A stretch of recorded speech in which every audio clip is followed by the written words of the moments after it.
Hey tout le monde, bienvenue sur ma chaîne. Aujourd'hui on se retrouve pour une vidéo spéciale sourcils. Comme vous le voyez, je n'en ai pas. J'ai fait mon maquillage en entier sans mes sourcils, ce qui n'arrive absolument jamais. Du coup, donc les produits sourcils que j'ai achetés, c'est tout simplement parce que j'avais fini, vous savez, mon Anastasia Beverly Hills, là, le Dark Brown. Enfin, je l'ai presque fini, il m'en reste plus beaucoup. Et du coup, au lieu de racheter celui-ci, que j'adore, je me suis dit, tiens, Kat Von D a sorti les siens. Comme vous le voyez, le packaging est genre trop beau. Et en plus, ils sont moins chers que l'Anastasia. Je crois que les Anastasia sont à 22 € environ, et ceux-là, ils sont à 17-18 €. Donc, ils sont beaucoup moins chers, et il y a la même quantité, tout pareil. Donc, on va tester. Je me suis dit que ce serait bien de comparer par rapport à ce que j'utilise d'habitude, qu'est l'Anastasia. Comme ça, je pourrais vous dire lequel est le mieux. Sachant déjà qu'au niveau couleur, il y a quand même moins de couleurs dans celui de Kat Von D. Enfin, il y a moins de couleurs naturelles. Je crois que couleurs naturelles, en tout, il y en a 6 ou 7. Ensuite, il y a des couleurs, vous savez, il y a le bleu, le jaune, le blanc, le bleach, tout ça. Enfin, il y en a le bleach, d'ailleurs, faut que je l'achète. Bleach, si vous savez, c'est pour faire des sourcils comme si c'était décoloré, donc genre trop beau. D'ailleurs, si vous voulez voir tous les autres produits de la gamme, qui ont aussi des crayons à sourcils et des poudres à sourcils, allez voir la vidéo de Marion Caméléon, je vous link juste ici. Ça vous permettra de voir plus facilement tout, vu qu'elle a tout reçu, elle a fait une vidéo genre ultra complète. Vraiment, la définition de la revue parfaite, enfin vraiment, elle a tout dit. Donc comme ça, je vous laisse aller voir sa vidéo si vous voulez voir tous les autres produits. Moi en tout cas je vais juste vous parler de la crème, vu que c'est, vous savez, c'est ce que j'aime bien, c'est ce que j'aime utiliser dans mes sourcils, et comme ça je pourrais aussi le comparer à ce que j'utilise d'habitude. Avec ça j'ai acheté le pinceau, vu que tout le monde disait qu'il était génial. Je voulais celui avec les petits crans, vous savez, parce qu'il y en a deux en fait. Il y a le 70 donc qui est le classique comme ça, très fin et très ferme, et il y a le 75 qui est normalement fait pour la poudre, mais qui a des petits crans et qui est, je trouve, super pratique à mon avis pour faire des petits poils devant. Voilà, enfin bref, il l'avait pas, donc du coup j'ai juste pris celui-là, qui coûtait aussi pas extrêmement cher, je crois qu'il coûtait 17 €, quelque chose comme ça. Donc c'était... Enfin, j'étais assez étonné, moi j'attendais à plus cher, plus à 24 € ou des trucs comme ça. Mais bref, il a l'air très très bien, enfin c'est un très joli pinceau, il est très fin au bout, donc c'est assez joli. Et il est très ferme et très très fin, donc c'est assez pratique. Je pense que vous voyez bien que sur le petit close-up que je vous fais, qu'il est vraiment assez fin, donc écoutez.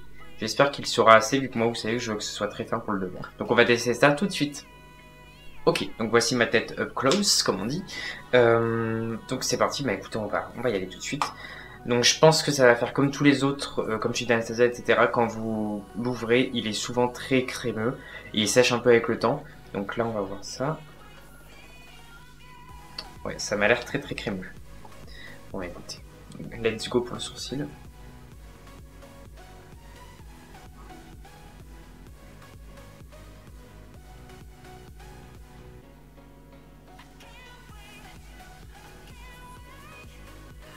Bon, c'est clair qu'il est vachement crémeux, il glisse très très bien. Après, j'ai pas l'habitude d'utiliser ce pinceau, il est un poil plus ferme que celui que j'utilise d'habitude.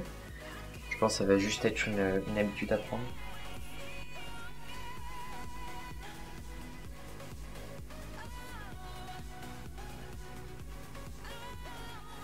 Ok, donc voilà mes sourcils une fois faits.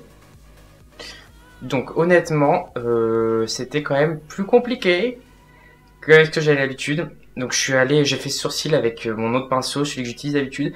En fait, j'ai vu la différence entre les deux. Si vous voulez, celui-là est quand même un peu moins ferme que celui de Kat Von D. Celui de Kat Von D est très très dur, alors que celui que j'ai est un peu plus souple. Ce qui fait que du coup, je trouve ça quand même plus simple quand c'est un poil plus souple, parce que je trouve que, à mon avis, c'est aussi parce que la crème est un peu jeune et qu'il faut attendre qu'elle sèche un peu.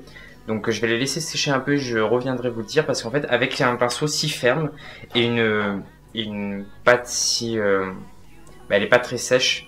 Du coup, en fait, quand vous appuyez, vu que vous savez, moi, tout ça, c'est que du faux sourcil, bah, du coup, quand je le mettais, en fait, c'était tellement ferme que du coup, si vous voulez, ça faisait, bah, attends, je vais essayer de vous montrer. C'est tellement ferme que du coup, quand vous appuyez, ça met la matière de chaque côté du pinceau, mais pas au milieu. Et du coup, c'est assez difficile de faire un trait très fin, parce que du coup, bah, ça vous le met de chaque côté sans marquer réellement au milieu. Bref, c'est assez compliqué à dire, mais en gros ça je sais que c'est parce qu'elle est un peu trop jeune. Je pense qu'une fois plus sèche, elle ira avec ce pinceau, mais honnêtement tout seul comme ça, si vous dépassez pas de vos sourcils, il n'y a pas de problème. Et c'était très pratique de faire les petites pointes aussi, mais par contre si vous dépassez de vos sourcils, moi j'ai vraiment galéré, tandis qu'avec ce pinceau j'ai beaucoup moins galéré. Donc je pense qu'en fait c'est parce que le pinceau est un peu trop ferme. Je voulais adorer ces produits, ça me saoule. Non, en vrai, je pense que... en fait, il faut que je vous refasse cette vidéo dans un mois ou deux.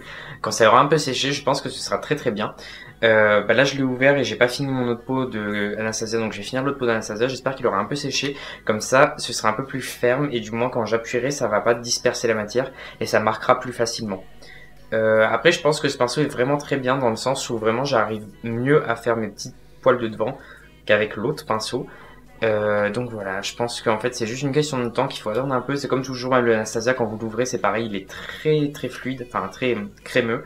Et moi je préfère quand c'est un poil plus sec, je trouve que ça marque mieux. Mais pas aussi sec que le Benefit, bien sûr. Du coup voilà, donc écoutez, je vais pas dire que c'est approuvé parce que c'est pas le cas. Mais c'est pas non plus détesté, enfin genre vraiment je pense que c'est juste question de temps. Et utiliser avec mon pinceau habituel, ça va très très bien. Donc je pense que jusqu'à présent je l'utiliserai avec ce pinceau là en attendant que ça sèche un peu pour utiliser ce pinceau. Ou ce pinceau je l'utiliserai que pour les poils de devant. Bon, après ça fait un peu 17 € juste pour faire les poils de devant, si on est d'accord c'est un peu cher. Mais bon là j'ai envie de l'aimer, j'ai envie de l'utiliser parce qu'il a l'air vraiment bien. C'est juste qu'il faut à mon avis attendre que ça sèche. Quoi qu'il en soit, la couleur est très très bien, vous voyez ça change rien du tout avec ce que j'avais d'habitude. Du coup si vous êtes dark brown chez Anastasia, je pense que le dark brown chez Kat Von D vous ira très bien. Et ouais, il vous ira très bien pour la plupart des gens, vu que je sais qu'il n'y a pas beaucoup de gens qui allongent autant leurs sourcils. Si vous dans les poils, ça se comporte très très bien. Et à ce qui paraît, il tient mieux que l'Anastasia. J'ai une de mes collègues qui m'a dit que bah, ça faisait vraiment quand il séchait, c'était un tatouage. Bah, vraiment, genre vous passez votre doigt, ça s'efface pas aussi facilement que l'Anastasia. Donc c'est plutôt cool. Et puis il y a des couleurs et ça on adore.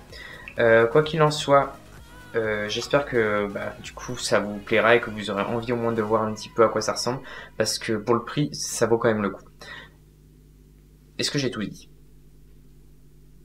Je crois bien que oui. Donc il me reste plus qu'à vous faire des très gros bisous, à vous souhaiter une très bonne journée, une très bonne soirée. Je vous mets mes réseaux sociaux juste ici, Instagram et Snapchat, et n'hésitez pas à me suivre dessus.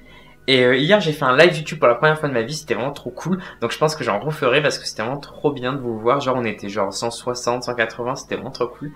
Donc voilà, bah écoutez, moi je vais voguer à ma journée parce que j'ai des milliards de choses à faire. Et je vous souhaite une très bonne journée, une très bonne soirée. Je vous dis à la prochaine, d'ici là portez-vous bien, je vous fais de très gros bisous.